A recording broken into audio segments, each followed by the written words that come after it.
Este tema, y les doy esta pequeña explicación, lo escogí por la fecha de la Semana Mayor, de las reminiscencias que forzosamente los medios de comunicación hacen, el mundo cristiano, especialmente el mundo católico, realiza. El tema que estaba programado ya lo habíamos realizado. Vamos a encontrar entonces de qué vamos a hablar.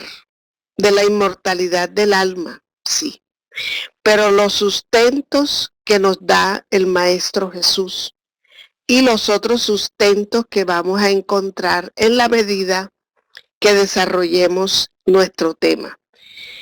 Y vamos a encontrar que los primeros cristianos, cuando hablamos de los primeros cristianos, de aquellos que compartieron las luchas, las persecuciones, los testimonios de vida, aquellos que estaban dispuestos a seguir al Maestro en las condiciones más difíciles, huyendo, escondiéndose,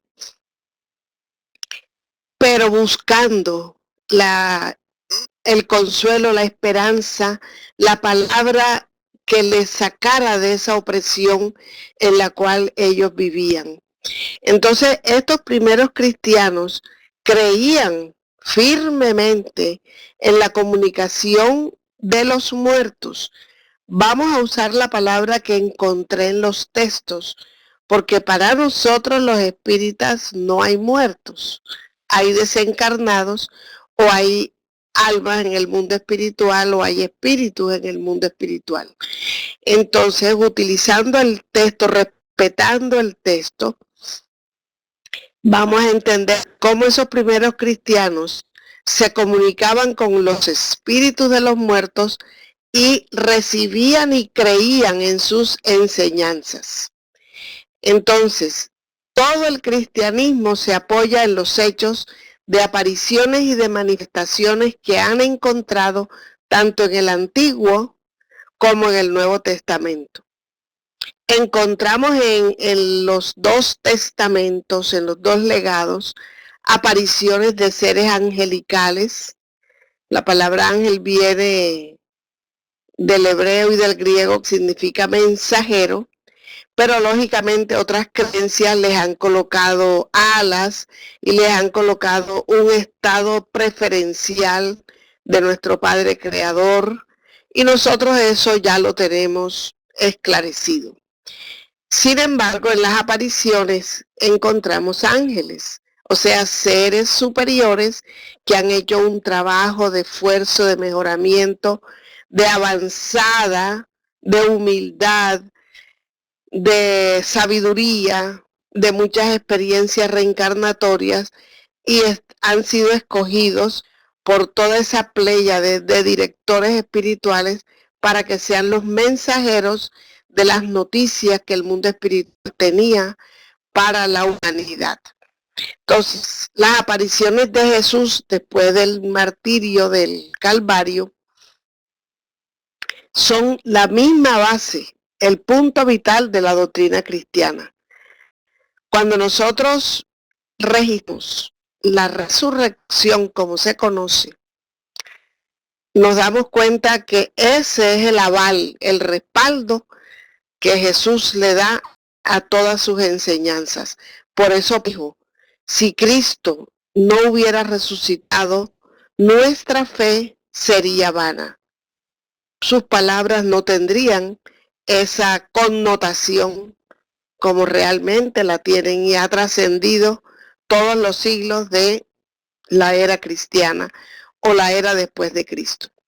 Dentro de este sustento que nos brinda el Maestro Jesús, tenemos ese maravilloso diálogo que él sostuvo con Nicodemo, así en la medianoche, porque el señor Nicodemo era un representante del Sanedrín, un hombre prestigioso, un hombre con poder económico, social y jurídico, era un hombre influyente y no podía salir a la luz del día a buscar a Jesús, que no era más que el hijo de un carpintero, un hombre entre comillas, un hombre del común y del corriente, pero que él había escuchado que enseñaba cosas muy importantes, muy buenas, y lo cita en la medianoche, en un encuentro magnífico y muy bien descrito por Amelia Rodríguez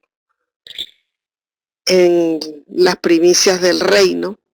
Y en ese encuentro, el maestro Nicodemo le pregunta al maestro de maestros, Jesús, ¿qué debo hacer para entrar al reino de los cielos? Luego este señor, con todos esos recursos que tenía, no estaba tan seguro de que podía entrar al reino de los cielos. Y encuentra en Juan 3, del 3 al 8, esta respuesta que le da el Maestro Jesús. De cierto te digo, que el que no naciere de nuevo no puede ver el reino de Dios. El que no naciere de agua y de espíritu no puede entrar en el reino de los cielos. Con esa respuesta, Nicodemo queda sorprendido. Él queda desconcertado y le dice al Maestro Jesús, ¿cómo siendo un hombre viejo puede entrar al vientre de su madre? El Maestro Jesús se sorprende que él no sepa esto y le dice, el espíritu es como el viento y sopla donde quiere y oye su sonido, mas no sabes de dónde viene ni a dónde va. Así es todo aquel que es nacido del espíritu. Ante la ignorancia de Nicodemo, el maestro dice, ¿tú eres maestro de Israel y no sabes estas cosas? Estas cosas son terrenales. Dígame si te hablara de las cosas celestiales. ¿Por qué tenemos sorpresa en Jesús? La sorpresa en Jesús se explica porque los libros sagrados de Israel, de los hebreos, son afirmativos sobre la cuestión de los renacimientos. El Talmud enseña que el alma de Abel, entre comillas, el hijo de Adán y Eva, pasó al cuerpo de Set, el tercer hijo de esta pareja, y más tarde animó a Moisés. El Zohar, eso está escrito en el Talmud, es de conocimiento amplio a los maestros. El Zohar dice, todas las almas están sometidas a la prueba de la transmigración de cuerpos. Y la Cábala expresa, son los renacimientos los que le permiten al ser su purificación. Entonces hay una claridad en este sentido en esos libros sagrados y que este señor Nicodemo debía saber. Tomando este diálogo con Nicodemo, nosotros vamos a entrar en el estudio de ese mismo diálogo, cómo el Maestro Jesús sustenta no solamente el principio de la ley de reencarnación, de la inmortalidad del alma, sino la preexistencia del alma a la vida del cuerpo. Cuando él dice, lo que es nacido de la carne, carne es, lo que es nacido del espíritu, es espíritu. Diciendo claramente que tanto el cuerpo tiene una procedencia material, que es independiente de la procedencia del espíritu, que son totalmente separados. Es decir, el espíritu no es creado al mismo tiempo que el cuerpo. Esto a nosotros nos tranquiliza mucho, porque la creencia tradicional nos ha confundido toda la vida. ¿En qué momento entra el alma al cuerpo? Cuando el bebé llora, cuando le dan las nalgadas, cuando comienza la fecundación, o es previo a este proceso. En fin, con esta respuesta nosotros sabemos que el cuerpo, que es producido por el fenómeno biológico de la fecundación, es totalmente independiente al proceso del espíritu que se vincula a él e incluso esa gestación, propio espíritu, sus automatismos y en sus necesidades. La frase, el espíritu sopla donde quiere y oye su voz, mas no sabes de dónde viene y a dónde va, podríamos entenderla como una referencia al Espíritu de Dios que da la vida a quien quiere y que no se conoce lo que ha sido ese espíritu antes de entrar a la vida, ni lo que va a ser de su futuro. Si el alma fuese creada al mismo tiempo que el cuerpo, se sabría de dónde viene, puesto que conoceríamos dónde inició, cuál sería su comienzo.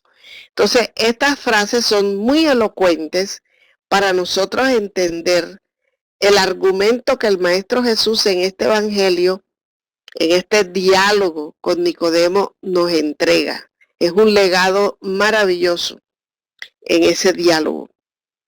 Esa manera de él enseñar, que podría ser en la forma de un curso, en la forma de una conferencia, en un diálogo íntimo como lo hace acá, o en la forma de las parábolas, para darnos muy buenos ejemplos.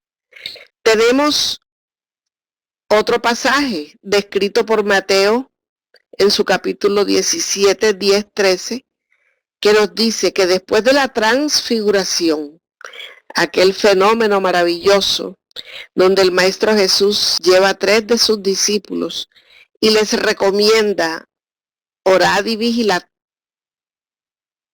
¿Qué sucede?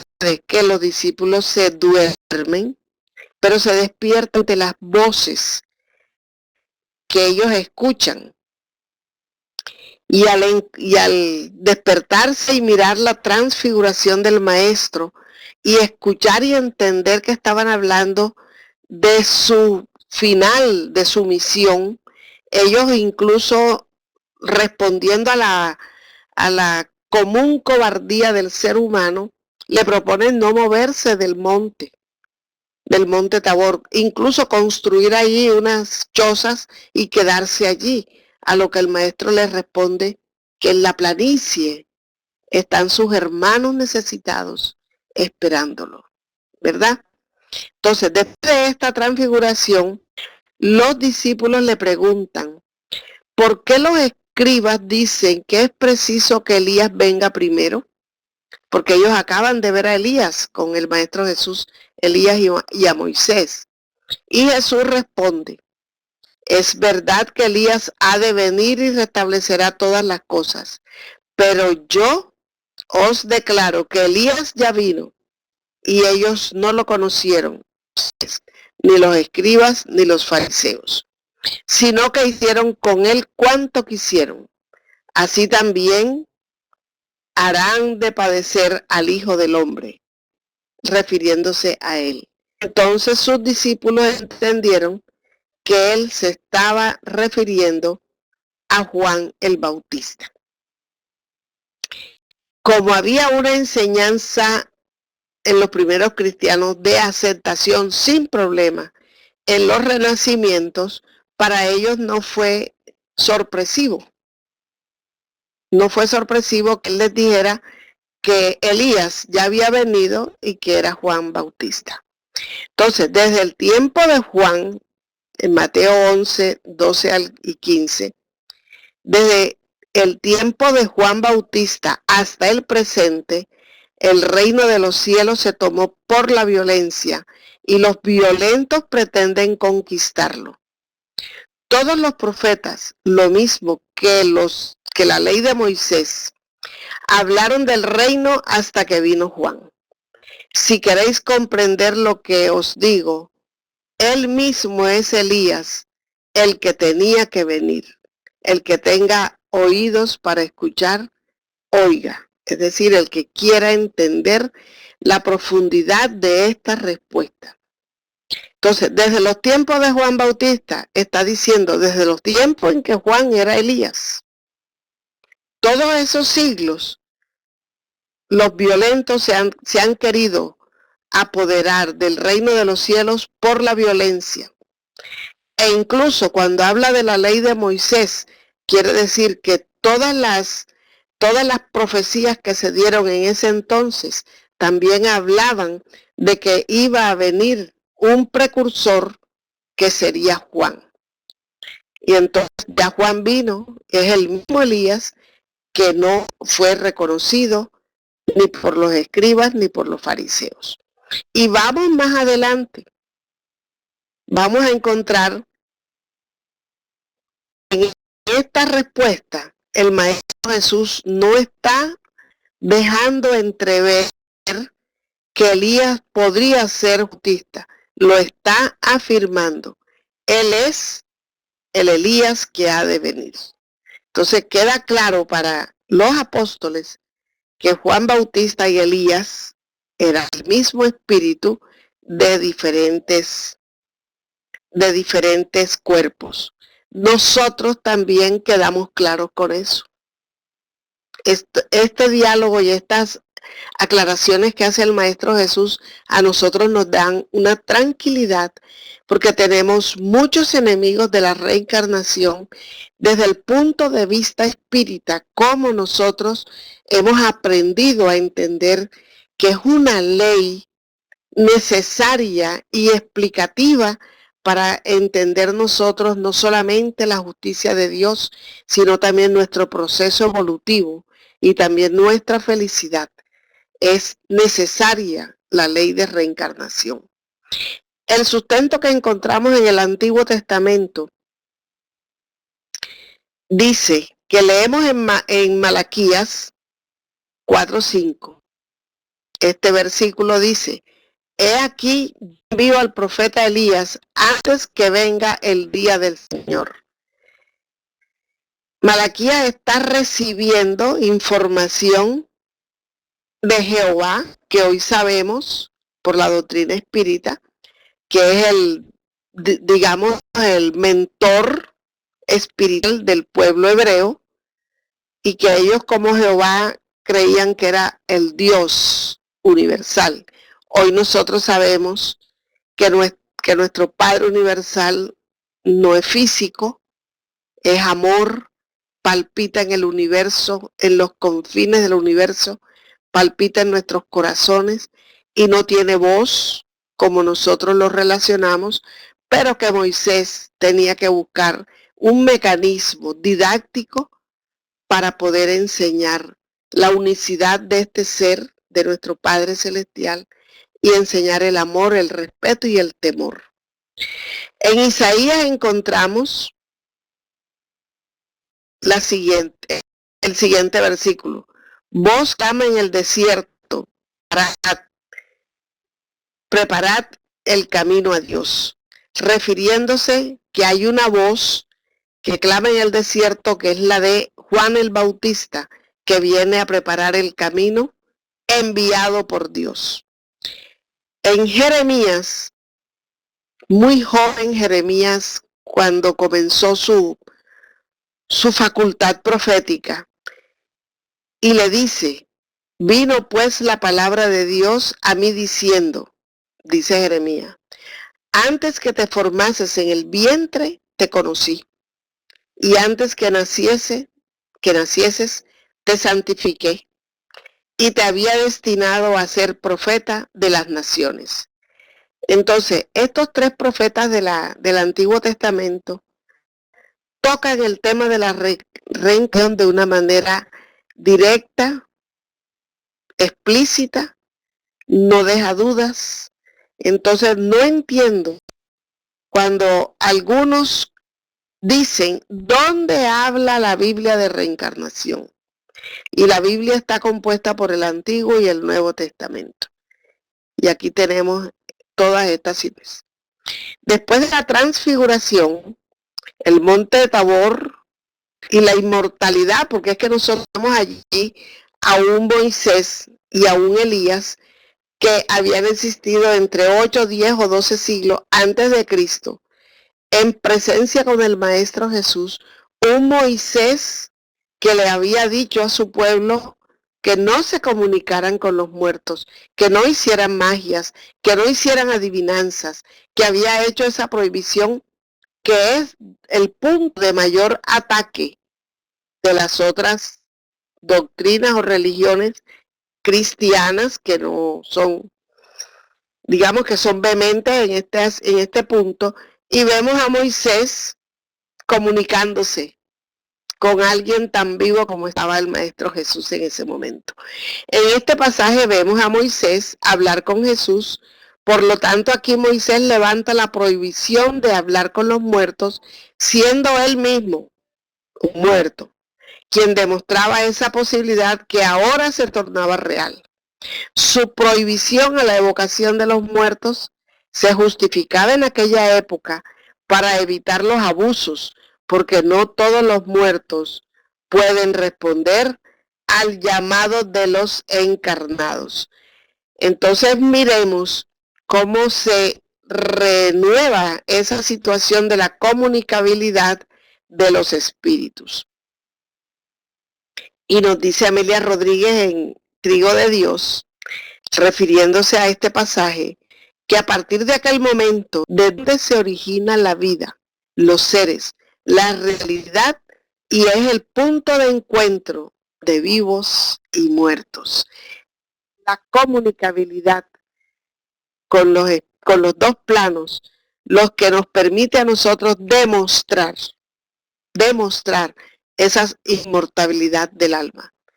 Es decir, hacia los materialistas, esta es una herramienta, porque esa comunicación con todo lo que nosotros podríamos mostrar tiene que dejar sin palabras, sin argumentos, a los materialistas empecinados, a los que no les gusta el razonamiento. Entonces miramos allí cómo se reanudan. Y otro pasaje con Juan el Evangelista, cuando él nos dice, se está entrecortando. ¿Aló? Bien. Cuando Juan el Evangelista nos dice,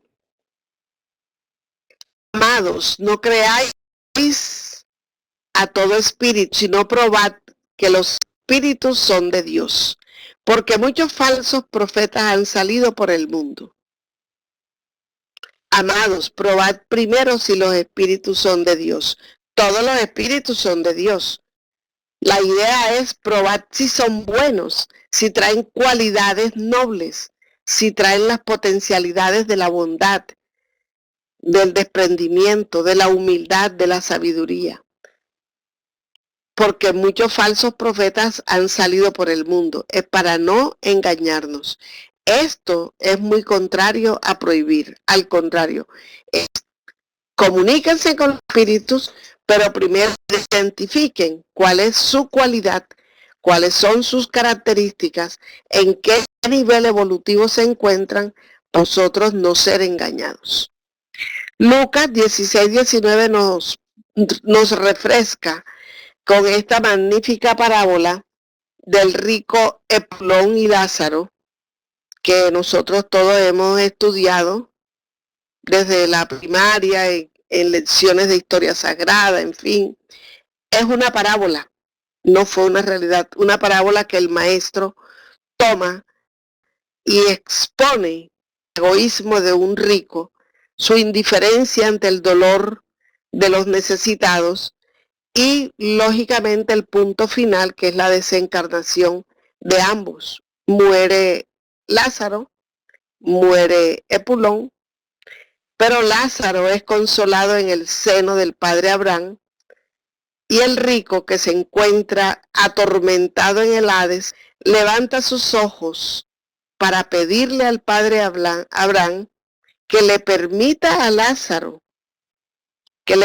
Lázaro mojar con agua las puntas de sus dedos y le viniera a refrescar la lengua.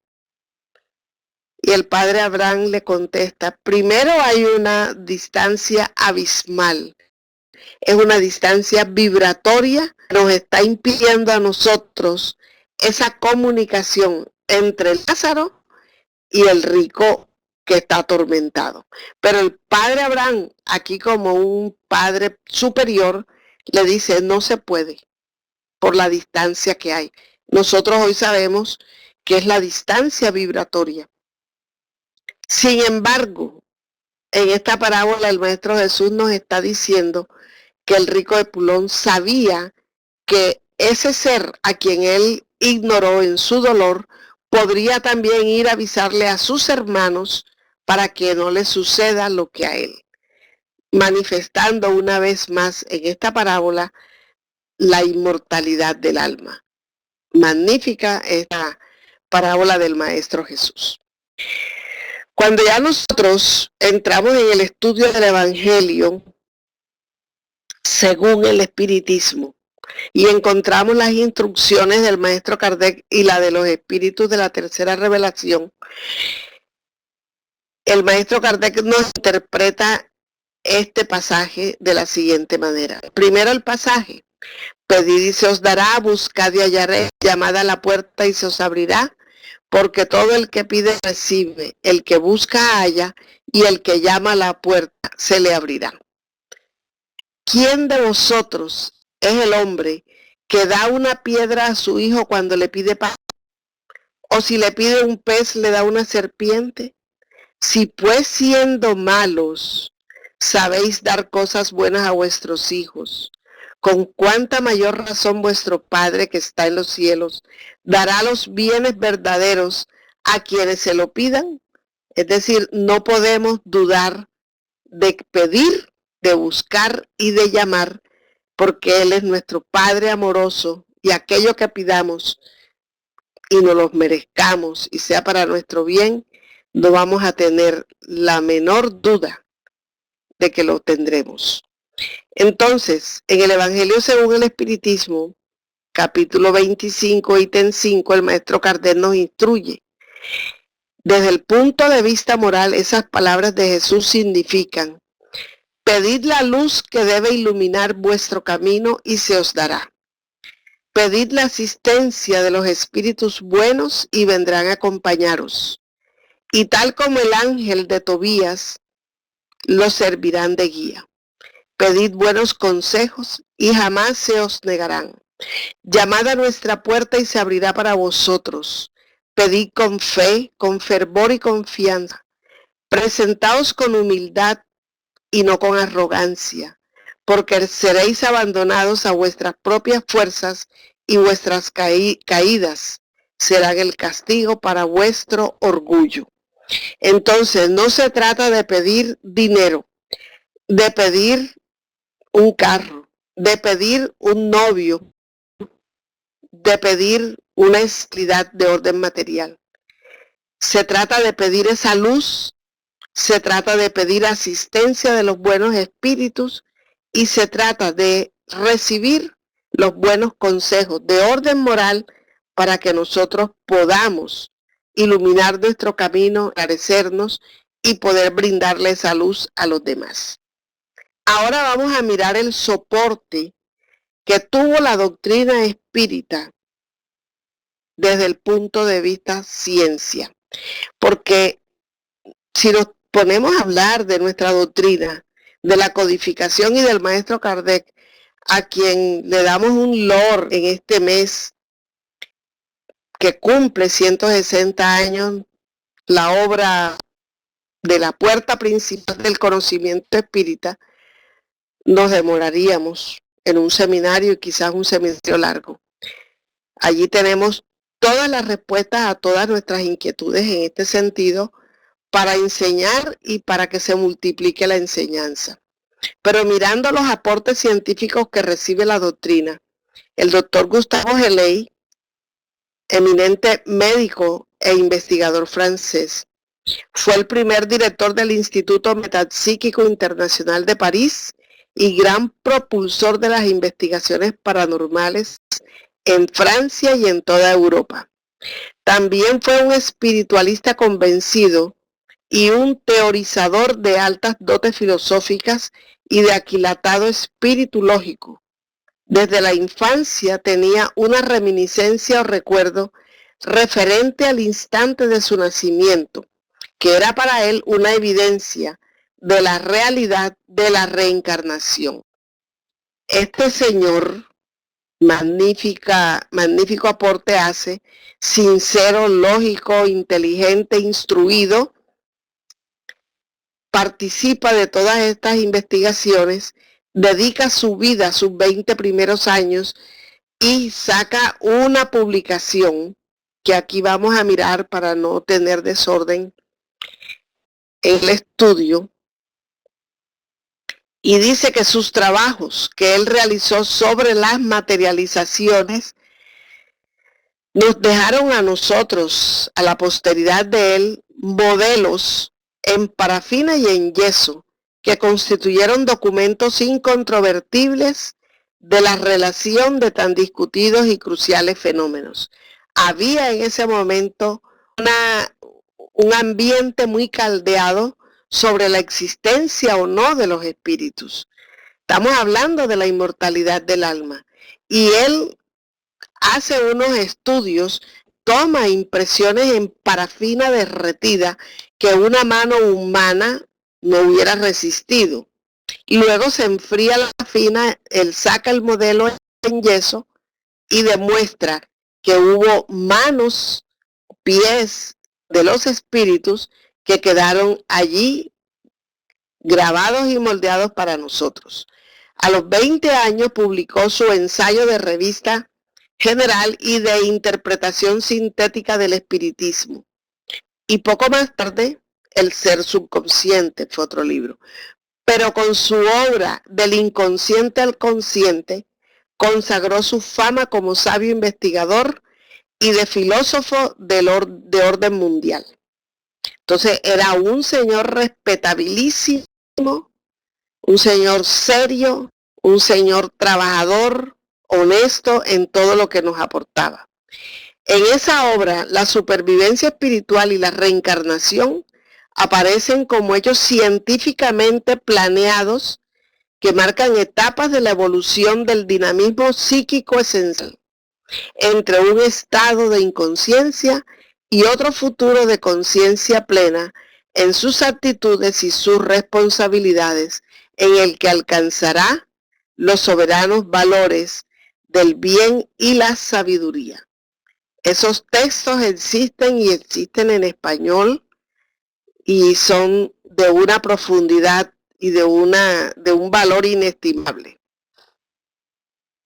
Pero al margen de la psicología oficial, de la tradicional psicología, se ha desarrollado desde mediados del siglo XIX, precisamente desde cuando culminaban teorías científicas, filosóficas y sociológicas negadoras de la vida actual, una investigación basada en fenómenos que parecen demostrar la realidad de la existencia del alma y la supervivencia, y la posibilidad de la supervivencia espiritual, comienza a fraguarse en ese ambiente toda esa situación, independiente de lo que negaran.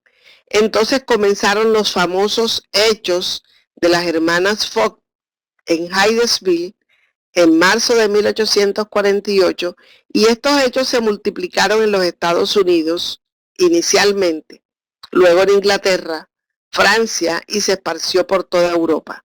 Los desconocidos fenómenos denominados fenómenos espiritualistas. ¿Cuál sería esa Sofía que enfrenta a toda aquella situación que ponían al margen la inmortalidad del alma? Aparece este señor, Hipólito León de Nizar-Ribeil, a codificarnos todo ese caudal de conocimiento que el mundo mayor, bajo el comando del Maestro Jesús, con la escogencia previa de este ser, recibiría para darnos a la humanidad más adelante toda esa revelación que se constituye en la ciencia espírita. Y en el espiritismo, codificado doctrinariamente por las obras de Kardec, se complementa la anunciación de los principios esenciales del cristianismo evangélico con las leyes de evolución a través de reencarnaciones sucesivas, durante las cuales Dios brinda a los seres espirituales innúmeras oportunidades de progreso ininterrumpido. Es allí, en la codificación espírita, donde nosotros vamos a encontrar la fortaleza filosófica y moral para entender que la reencarnación y la supervivencia espiritual son la más grande realidad con la cual nosotros contamos. Tenemos que estudiar Kardec.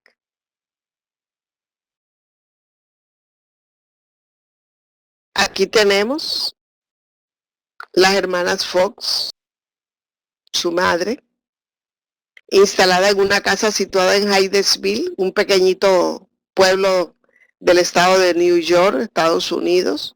Ese matrimonio tenía 4 hijos, aunque solo vivían con ellos las 2 niñas, las más pequeñas, Margaret y Katy, de 8 y 6 años respectivamente. Y a los pocos meses de la mudanza, comenzaron a escucharse en la vivienda extraños ruidos que solo se manifestaban cuando las niñas estaban en la casa. Es decir, las niñas eran las medium, las niñas eran las que hacían el aporte ectoplásmico para que se produjeran los golpes que más tarde se denominarían RAPS. El 31 de marzo de 1848,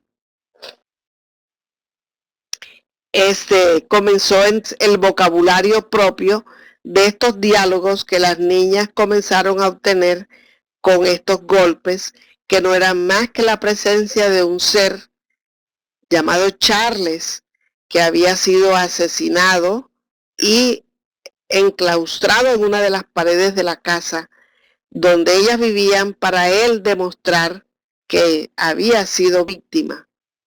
Y más adelante pues podríamos estudiar todas esas cosas. Creo que ya todos nosotros las hemos estudiado. Hacia el año de 1870 fue cuando el gran investigador inglés Sir William Crookes, famoso ya para ese entonces, merced a sus trabajos de física, de química y descubridor de los rayos catódicos, base de la moderna electrónica y de los metaelementos hoy llamados isótopos, realizó sus primeros contactos con la nueva gama fenoménica. Lo hizo dispuesto a terminar con todas las charlatanerías de los espiritualistas que parecían haber convencido a los miembros de la Sociedad Dialéctica de Londres. Él lo hizo para derribar lo que él llamaba una charlatanería. Pero en realidad esa investigación fue un gran aporte para todo el proceso que se estaba viviendo y que se estaba necesitando, se presentara alguien con esa autoridad para decir científica y fehacientemente, esto es una realidad. Como consecuencia de los trabajos de William Crookes, se formó la Sociedad de Investigaciones Psíquicas, la famosa SPR de Londres, y más tarde es la filial americana, hoy ASPR, y donde laboran destacados científicos. Y en Francia, el doctor Carlos Richet, sucesor de Claudio Bernard, en la cátedra de Fisiología de la Universidad de París y Premio Nobel de Medicina, creó la denominación de metapsíquica para los conocimientos englobados en esta ciencia y presentó a la consideración de los estudiosos un cuarto de siglo de su trabajo, de su labor, justamente con el nombre Tratado de Metapsíquica, clasificando metódicamente las tareas y designando sus múltiples hechos en una solemne sesión en la Academia de Ciencias de Francia, cual él formaba parte. Charles Ritt, el director de la metapsíquica, da de los más grandes aportes. Él también actuó en el Instituto Metapsíquico Internacional de París, dirigido inicialmente por el doctor Gustavo Geley, y en donde se obtuvieron resultados experimentales a prueba de toda objeción científica, honesta, empleándose en la época de la dirección del doctor Eugenio Osti, controles fotoeléctricos y fotográficos de ultravioleta. Es decir, fue toda una experimentación científica para poder confirmar realmente a través de la metapsíquica, que no era más que esos sentidos que van más allá de lo normal, lo que se estaba presentando, especialmente en el caso del doctor William Crookes.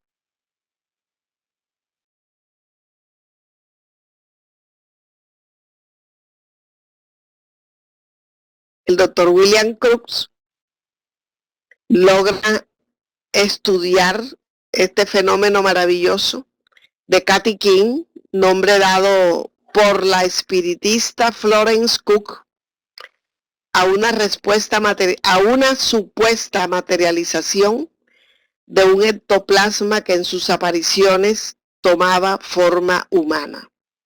Es la misma medium la que entiende y comprende de quién se trata.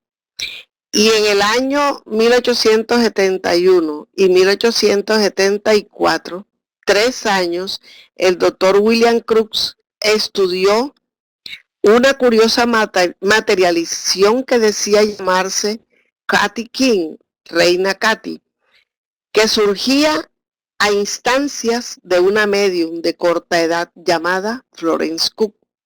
Durante 3 años se llevaron a cabo sesiones de materialización en condiciones de laboratorio, es decir, de investigación. El doctor William Crookes preparaba todo un laboratorio, todas unas prevenciones, todo un cuidado para que no hubiese fraude, para no ser engañado, porque el escepticismo tiene esa ventaja, que se llega a la verdad por el camino correcto y honesto, pero a la verdad verdadera, la verdad pura que se está buscando. En un principio, el espíritu de Kathy King se materializaba parcialmente, pero con el tiempo fueron tomando consistencia y haciéndose más reales, hasta que llegó un momento en el cual se materializó por completo, tomando el aspecto de una persona viva con blancos ropajes. Y no solamente eso, bailó con el doctor William Crookes, se dejó cortar un mechón de su cabello, fue analizado completamente, se dejó tomar fotografías. La aparición andaba y hablaba con libertad. Incluso William Crookes pudo fotografiarla en diferentes ocasiones, consiguiendo 44 fotografías. Un día Kathy se despidió, había cumplido su misión. La materialización en ese entonces era una tarea para darle bases sólidas a la doctrina espírita. Ella había cumplido con su misión de demostrar a todos la existencia del mundo espiritual y había llegado el momento de elevarse en un grado superior. Fue un trabajo para ella. Para ese espíritu quizá había sacrificios, mortificaciones, tomar del ectoplasma de la medium, pero era la manera más contundente de decirle al mundo y a este científico que la espiritualidad es la realidad más grande con la que nosotros contamos y que la voz de él, los experimentos que él hacía iban a tener una contundencia y una influencia muy grande en esos momentos en el mundo civilizado que él tenía a su alrededor. De las pruebas obtenidas por los doctores Charles Richet, Gustavo Geley y William Crookes, vamos a mirar cada una, la síntesis, porque realmente el tiempo me está cogiendo. El doctor Richet estudió cuidadosamente y con criterio de fisiólogo las materializaciones. Pudo así ratificar las características de cuerpo viviente. Él fue premio Nobel de Fisiología. Él sabía que un cuerpo viviente funcionaba, tenía órganos y presentadas por las materializaciones completas, ya constatado por William Crookes con Kathy King, especialmente con el fantasma de Bien Boa, al que hizo soplar un tubo parcialmente sumergido en agua de barita o hidrato de bario, constatando la formación del clásico precipitado que registra la existencia del anhídrido carbónico en el aire respirado. Magnífico.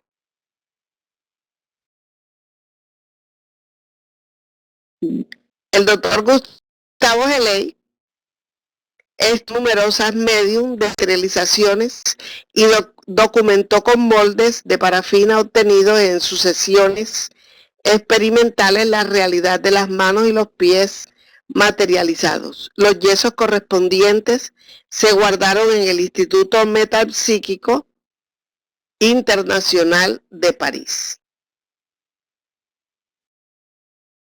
Y el doctor William Crookes estudió durante 2 años consecutivos, 2 años largos, casi 3, a la entidad materializada que se llamaba Kathy King, a la que se paseaba en su laboratorio, conversaba con los asistentes, se dejaba estudiar, tocar y fotografiar. La medium Florence Cook, una niña de 15 años, dormida en trance, sufría pérdidas de peso dadas por las balanzas registradoras por efectos de la emisión ectoplásmica. Su peso normal de 112 libras bajaba y en ocasiones hasta 68 libras. Entonces los 3 juiciosos hicieron su aporte. Aquí vemos entonces una de las fotografías de Kathy King del laboratorio del profesor William Crookes.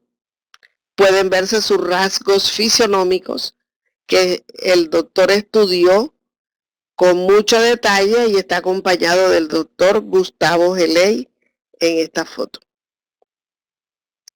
Y no podemos olvidarnos del doctor Lombroso, César Lombroso, un famoso criminalista italiano. Y lo tenemos que citar porque él fue invitado por el profesor Morselli a una sesión con la medium Eusapia Paladino.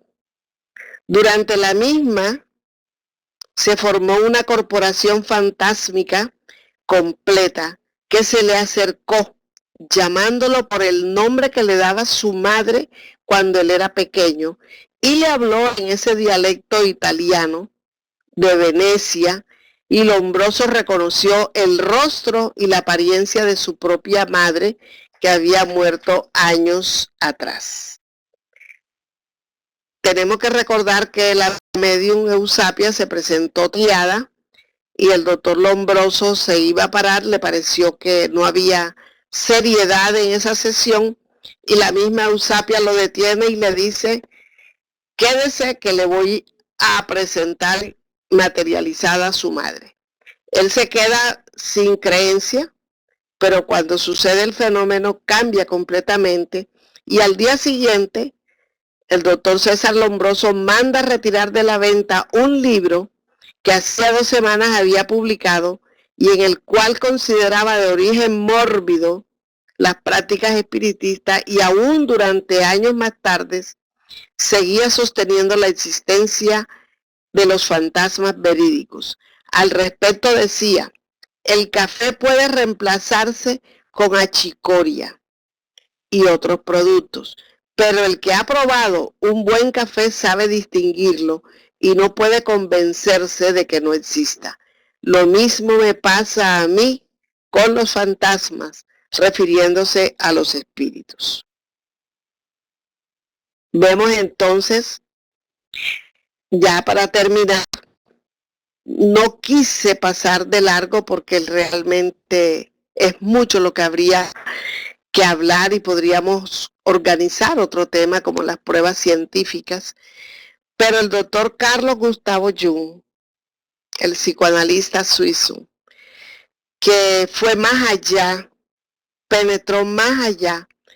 Hace una mención de un artículo en la revista El Time, y él afirma que para tener una visión completa del mundo haría falta otra dimensión.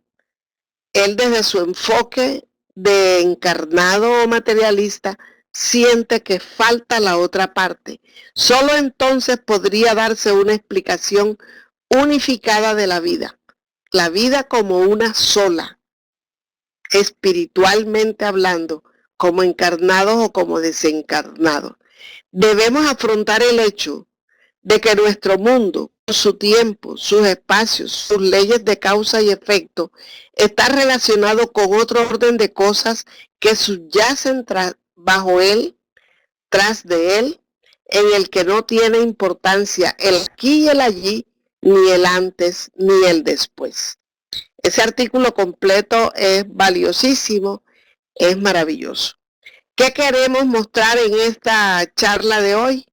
La coherencia que hay desde los tiempos de Moisés y la primera revelación, de Jesús en sus evangelios, sus enseñanzas, sus diálogos, parábolas, y la doctrina espírita recibida y codificada por el maestro Kardec, en que esta inmortalidad es la realidad más grande que nosotros tenemos y es la que nos permite desarrollar todos los estudios que nosotros hagamos de espiritismo con nuestros fundamentos, porque es con la reencarnación y la inmortalidad del alma que nosotros podemos entender nuestro pasado, nuestro presente y construir nuestro futuro. Muchísimas gracias a todos ustedes y me disculpan si me tomé algunos minuticos de más.